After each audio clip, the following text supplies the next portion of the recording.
Hello everyone, and once again welcome back to my channel. Like always, I hope you're doing well. We are parked at the ramp at Glasgow Airport, and we are going to take this Cessna Grand Caravan to Barra Airport, which is a remote airport in the outskirts of Scotland. This particular airport is quite interesting. Some of you may already know this, but for starters, the airport doesn't have any concrete runways. The aircraft that land here have to land on a beach, and that beach is only above water for a limited amount of time as well due to the tides. So it is quite interesting to land there. In the real life, Flybe flies twin otters there, but we don't have that airplane for the sim yet, so instead we are taking this beautiful Cessna, which should also be capable of landing at Barra Airport. Obviously, I tested this earlier, and indeed the aircraft is more than capable of landing in time on a relatively short runway. But yeah, if you want to do this flight yourself, you'll probably have to download the free scenery for Barra Airport that you can find on various flight sim websites, because by default the runways are fully submerged, sorry. So yeah, if you actually want to land on the beach, you'll have to download the scenery. Now a link for it will be in the description. And without further ado, let's jump into the flight deck. Here we are inside the flight deck of the beautiful Cessna 208B Grand Caravan. I think it's an absolutely beautiful aircraft, both from the outside and inside. At first it was kind of a bummer that you didn't have a version of this aircraft with the analog gauges and you only have the G1000 version. But I must say the G1000 is finally growing on me. It's very nice to fly with. So yeah. Now this aircraft is quite easy to start. We're gonna go down to this panel here. This is almost the only thing you have to do for this aircraft. We're gonna turn on the battery and both the avionics switches. Now, as you can see, all of the screens are alive now. And we're gonna go to here now. Nav light can go on, seatbelt sign and no smoking sign can go on. And we can turn on the cabin lights for a short bit. You can see they actually work in this aircraft. And this is also one of the few aircraft which has functioning no smoking and seatbelt signs, although I don't really know if they do anything because you can't get to the cabin, as you can see. You're literally stuck inside the cockpit, even though there's no wall that separates us from the passenger cabin. But yeah. So we are going to go down to the flight plan, or the G1000 I mean. There we go. To flight plan, we are located at EGPF. That is Echo Golf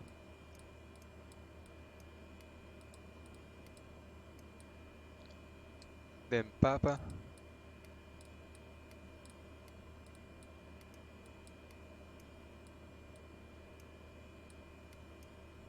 and then Foxtrot. There we go, as you can see, Glasgow. Then we're going to go to procedures. We're gonna select a departure, the Clyde 3A departure from runway 23, I believe. So that's all correct. We can go down to the load option, press enter, and as you can see, the departure is now programmed in. Now we are wrong button. Oh boy. Still have to get used to working with the G1000 a bit. So after the Clyde waypoint, we are going direct to Tir.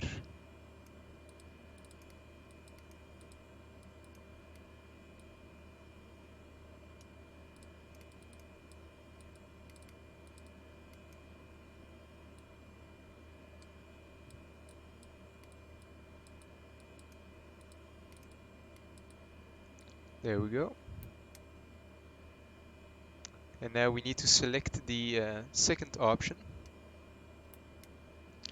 From there, we are going direct to Barra Airport. So the code for the airport is EGPR.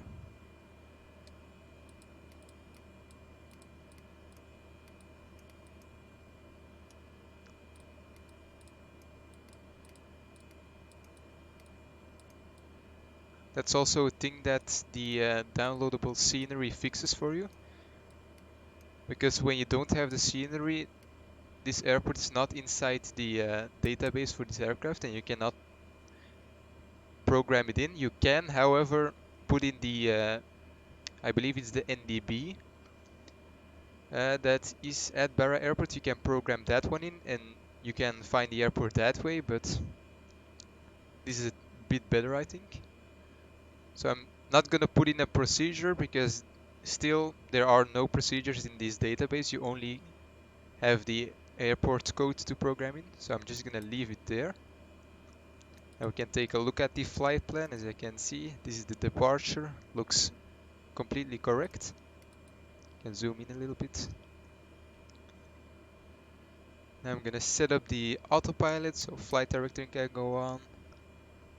Nav mode, the CDI here can go to GPS. And as you can see, GPS mode is selected. And we are going to do all of this once we're in the air. Our cruising altitude though is 8,000 feet today. Not very high, but it's a small aircraft, so.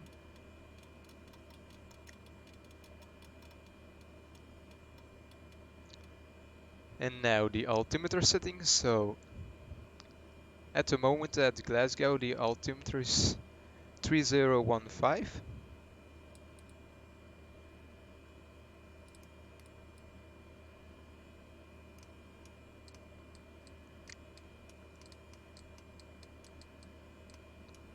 There we go. That should now display the elevation of the airport. Let's just check real quickly.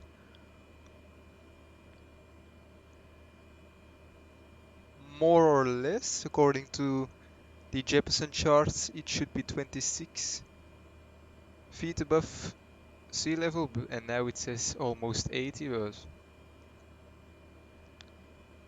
doesn't really matter too much. So that's basically it for the pre-flight. You can go to PFD, you can select bearing 1, 2 and DME, and we can also select option 3 for the wind. I think that's the best one because it displays the heading of the wind and also the speed, and it gives you this handy little arrow that points out where the wind is coming from. Go back. So that's all set up. Now we are going to turn on the beacon light. The ignition can go on, the fuel pump can go on as well. The propeller lever can go full forward. Now, the first time I tried to start up this aircraft, I thought that was all I had to do, just turn on the fuel pumps, the ignition, and then put the mixture control to full rich. But as it turns out, there is one more step that you need to do before starting this aircraft, and that's over here. These are the selectors for the fuel tank, and they need to be turned on. So yeah, the first time when I tried to do this, the aircraft just wouldn't start.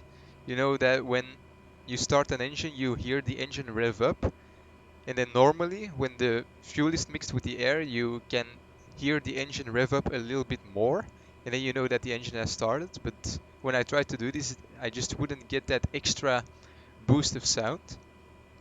So then I had to look up a tutorial quickly to see what I was doing wrong, and eventually it turned out to be these fuel tanks. But yeah, I don't really see the point in even having these switches. Why wouldn't the fuel tank ever be not be connected to the engine? But I guess it does have a function in real life, and I just don't know about it. But yeah. So we are going to call the pushback truck now. ask him to push us back a little bit.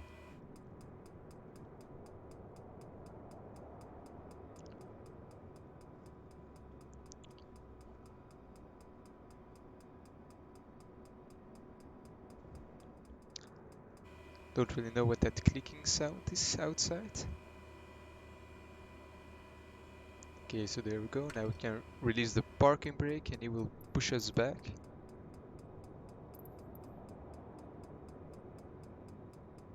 I think that's quite far enough. So parking brake can be set once again. And now we can start the engine by selecting the starter switch to on.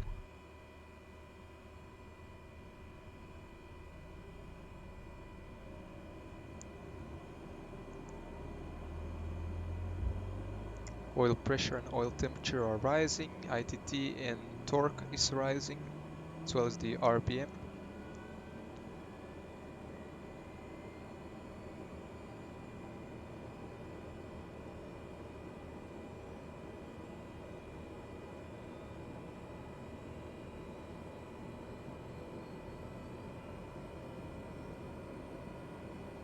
There we go. You could hear the little sound boost there. That's exactly what I meant. So looks like we have a good engine start. That means the ignition and the starter can go back to off. Fuel pump can go to normal. Everything else can stay where it's at. Taxi light can go on. We can turn off the cabin lights now. Don't need those anymore. Flaps can go to the first position. And the trim is pretty much good where it is. Right there in the middle. As long as it's between this arrow and this little stripe right here, I think you're good. So let's do a quick flight control check as well before we go. I think they are all free and correct, so yeah.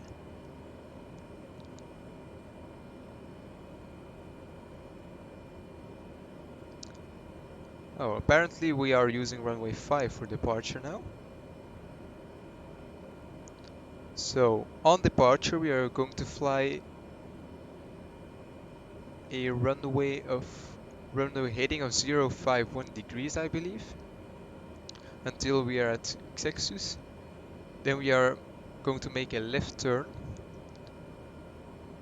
to 259 degrees, and we are going to intercept the 298 radial from the Glasgow VOR, where we need to, and at that point we need to be above 4,000 feet and below 6,000 feet, and then we are going to fly to glide, where we need to be at 6,000 feet. No turns below 530 feet according to the chart, and our transition altitude is 6,000 feet.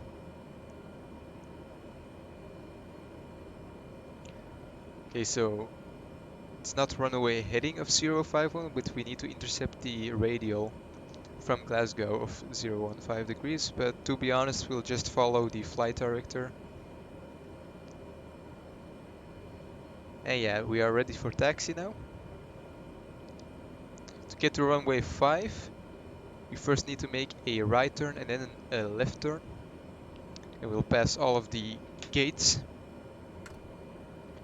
Parking brake is released. This aircraft really loves to taxi quite fast.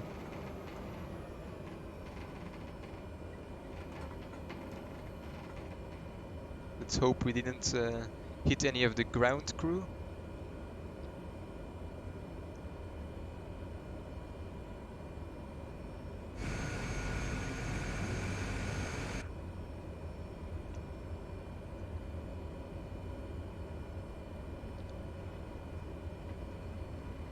It does take quite a lot of rudder to make this aircraft move, or turn rather.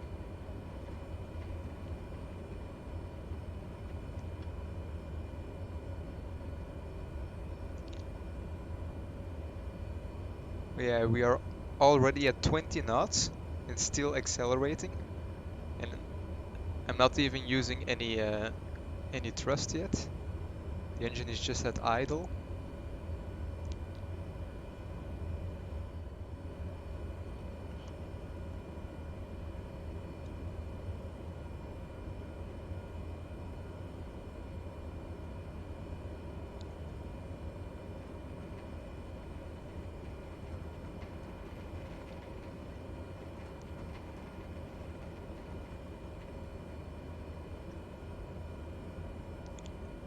Okay, here we are at runway 05. We'll stop at the Ohter short line for a bit. All of the landing lights can be turned on, taxi light can stay on for now, until after departure. Everything else is where it's supposed to, flaps are set, trim is set. Don't really need any air conditioning, so that can just stay where it is. Clear to the left, and clear to the right, as far as I can see at least. We are ready to go. Oh yeah, one thing I forgot. So according to SimBrief, we are taking off via runway 05, but I programmed in runway 06. What am I saying? Runway 23. So I'm quickly going to change that. Wait, you can turn what? Oh, I see what it is.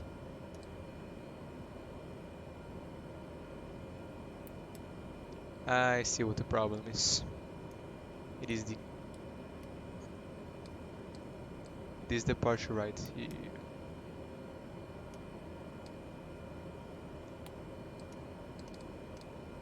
Hopefully that doesn't screw up. Okay, no. As you can see, now it is correct. So the reason why I automatically programmed in runway 23 is because I've practiced this flight a couple of times, and it was always runway 23 for departure. But this time it's runway 05, so that's a nice little change.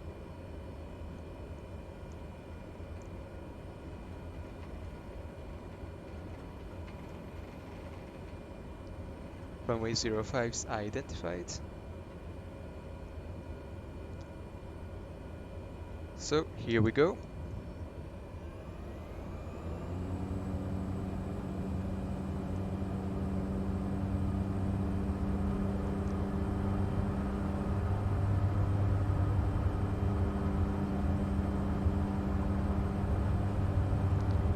Rotate is about 70 knots. There we go.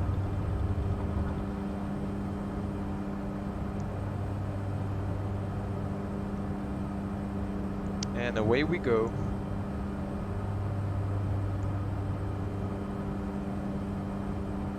We'll pitch for about 100 knots for our climb speed.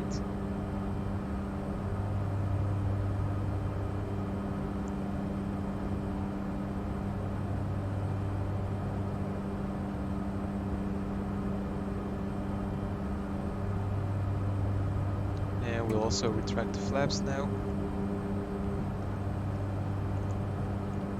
You have to use quite a lot of trim when you retract the flaps, because it tends to really sink.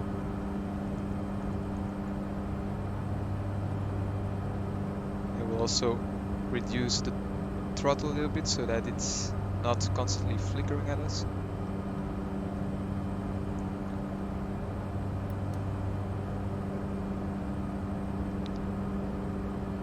Okay, autopilot can go on now. I've selected flight change mode, so the aircraft will climb at a speed of 100 knots, give or take a few knots.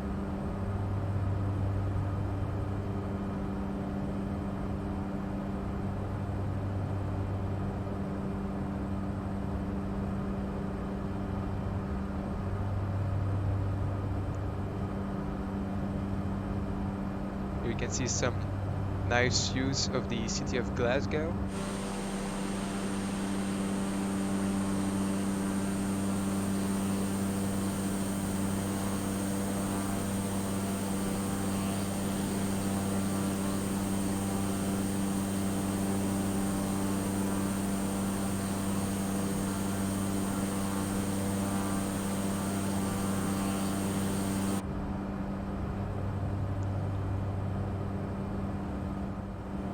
For now, we'll just enjoy some of the nice views that we can get.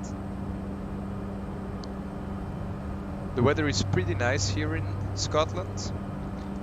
Not really what we're used to, I guess, here in Great Britain. The weather in England is and Great Britain is kind of like the weather in Belgium. A lot of rain and a lot of clouds. But today seems to be an exception. There you can see the airport again that we just took off from.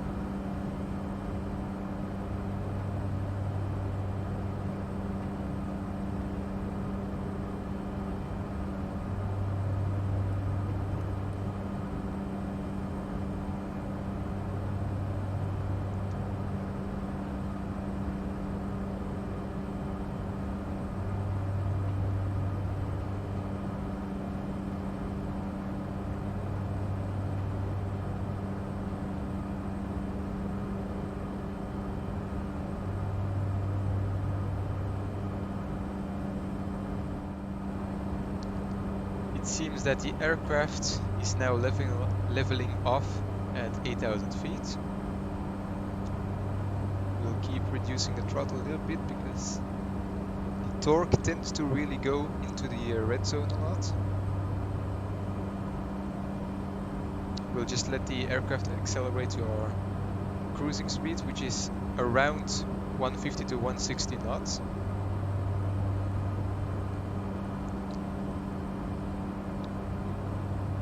So, the flight should take us about a little bit more than 50 minutes, and we are already 8 minutes into the flight. So it won't take long before we start our descent.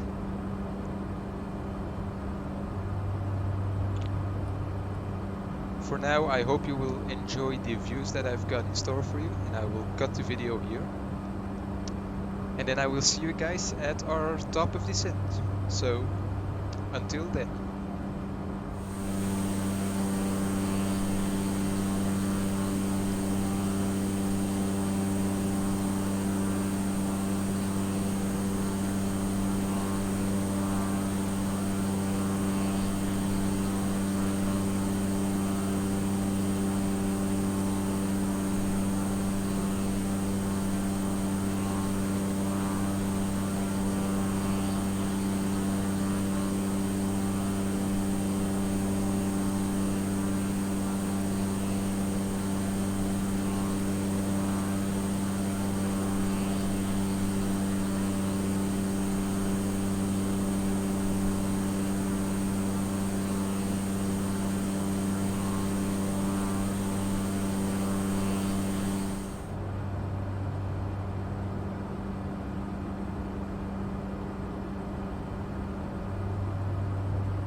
So, welcome back everyone inside the flight deck.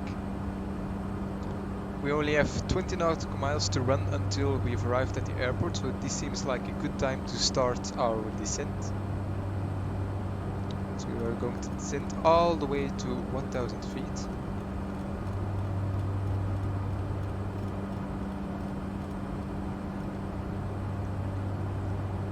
And I'm gonna use vertical speed mode for this. We can reduce the throttle quite a bit now.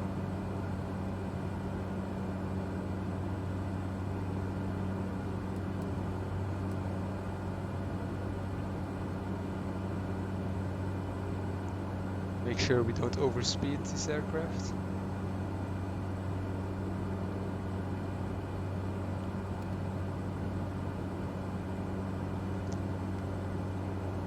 The easy thing about this airport is the fact that you don't need to set up anything really. No ILS, no minimums or anything. We're just gonna fly in visually. I do have the chart right here in front of me, which we'll use as a kind of visual reference, I guess. And once we're almost at those little islands there, we will start to make a right turn to intercept the heading for runway 25, which is the runway we are landing on today.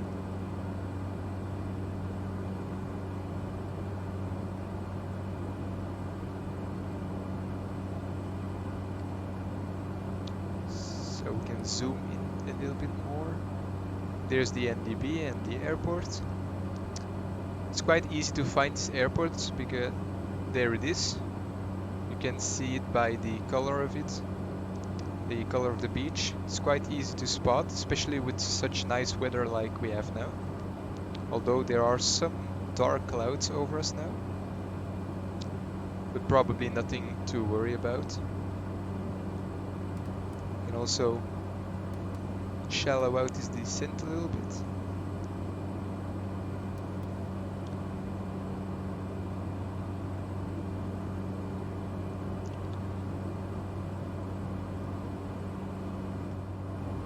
Okay, so this seems like a good moment to start a turn to the right. It's not really much of a turn, but so the plan is to kind of overfly this island that you can see here, and runway 25 is right in front or behind the island, I should say. So that's how we are going to land today. Can shallow out this descent a little bit more. We're still quite a while away from the airport. Once we're almost at that little island, we'll also start extending our flaps and configuring the aircraft to land.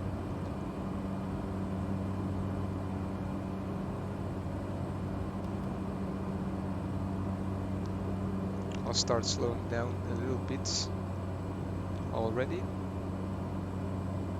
Taxi light can go back on, seatbelt signs are on.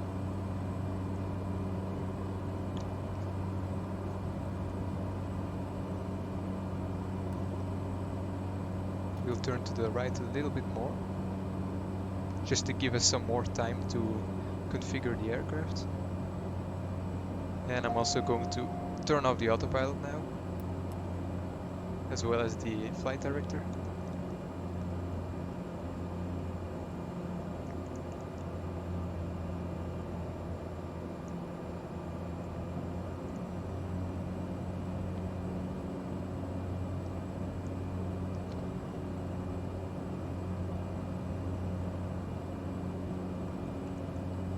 So we'll select the first notch of flaps. As you can see, this aircraft really wants to climb once you extend the flaps.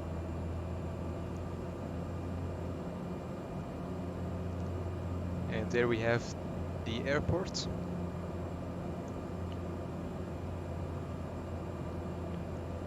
We're just gonna keep this shallow descent going.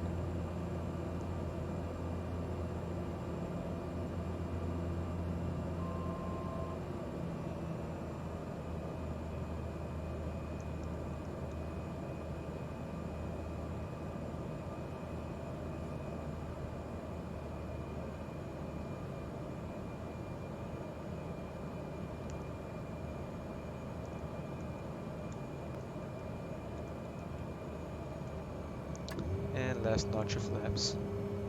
500. Checked. Our landing speed is approximately 70 knots.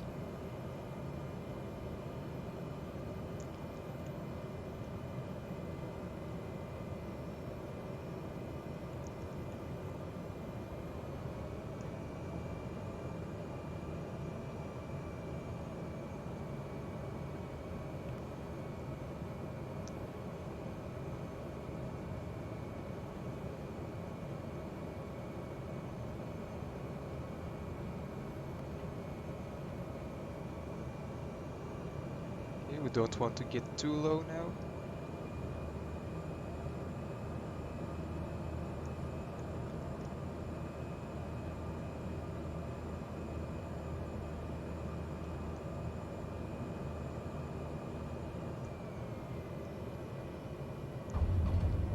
And we are down.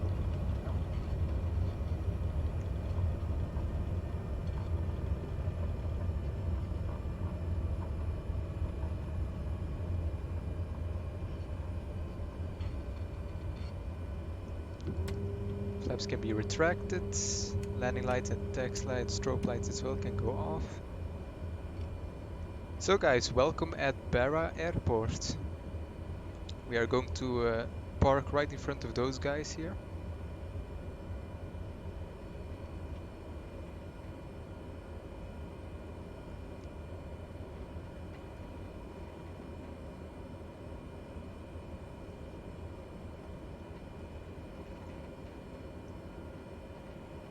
Make sure we don't slice this guy. Parking brake is set. And we can turn off the engine. Fasten seatbelt sign and no smoking sign can go off. And once the engine has stopped spinning, we will turn off the beacon light. There we go. Fuel pump off. And avionics can go off as well, and the battery.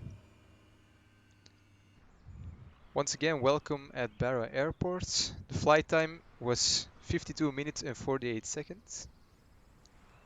And it was quite a nice landing, I think. Sadly, we don't have a replay system yet to take a look at it, but yeah. We didn't actually land exactly on runway 25, but that has to do with the fact that the poles or the sticks in the ground that mark the runway only rendered when we were actually flying above the runway, so it has to do with the render distance of the sim. But it's not really that important because it's quite a huge beach. But yeah, quite a good landing, I think. Now that's going to be it for this video, guys. If you liked it, be sure to hit the like button and subscribe to my channel. If you have any questions related to aviation or my channel, you can always leave them in the comment section below. I also have an Instagram account where I post flight sim pictures almost every day, so definitely consider checking it out as well. And yeah, my most recent videos will be on the screen in a few seconds, so definitely consider checking those out as well if you have some spare time. And I will see you guys in the next one. Bye.